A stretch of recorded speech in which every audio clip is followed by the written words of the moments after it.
Francis Dennis Lycett Green was born in York in 1893 into a wealthy family of industrialists. His grandfather, Sir Edward Green, had made a fortune developing a cooling system for boilers known as Green's economiser, and Francis and his 4 elder siblings grew up in a life of privilege and comfort.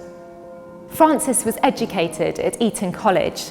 His school friend, the writer Sir Osbert Sitwell, later described him as being extremely lively.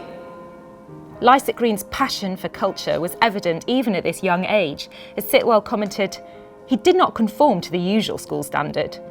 His interests were much more centred in music and the arts." Art and collecting was rooted firmly in family influences. His grandmother, Mary Lycett, had supervised the restoration of Heath Old Hall in Wakefield, furnishing it with her extensive collection of fine and decorative art. In the 1890s, Lycett Green's uncle and namesake, Frank Green, had purchased Treasurer's House in York, restoring it to its former glory and decorating it with his extensive art and antique collection, before donating it to the National Trust. The example set by his relatives, both in terms of collecting and philanthropy and also leaving a cultural legacy to Yorkshire, must have been imprinted on young Francis's mind. He had inherited some paintings from his family, such as a picture by the 17th century Dutch painter Govert Camphausen and a mythological landscape in the style of the Venetian Renaissance painter Giorgione.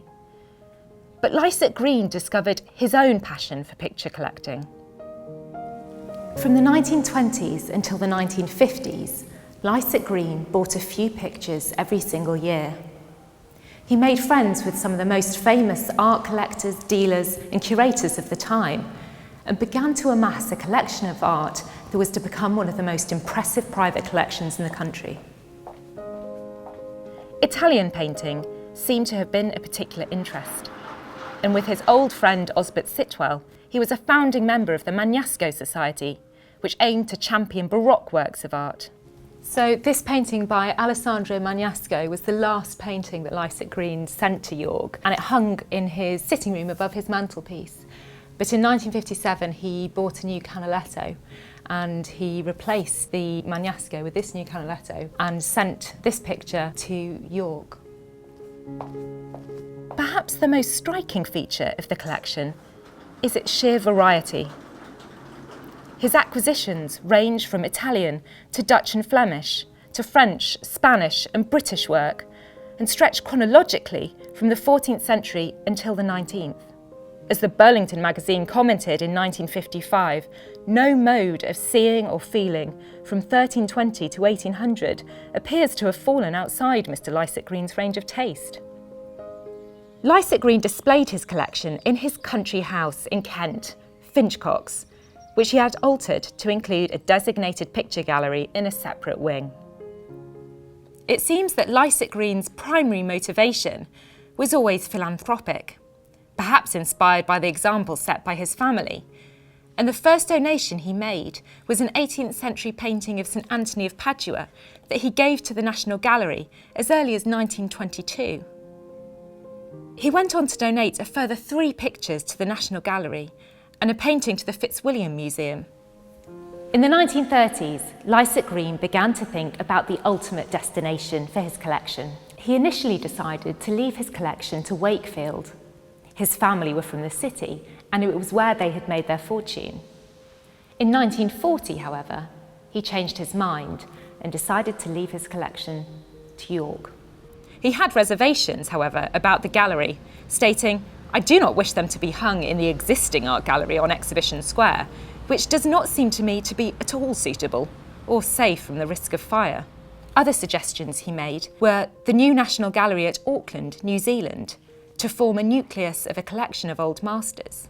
But he also suggested Leeds, either to the art gallery or to Temple Newsam, commenting, "They might look well at Temple Newsam."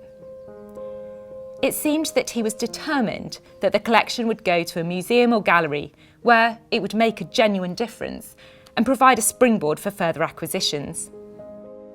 In 1946, Lycett Green moved to South Africa, becoming a member of the board of the National Gallery of South Africa in Cape Town and even serving as chairperson on the gallery's acquisitions board.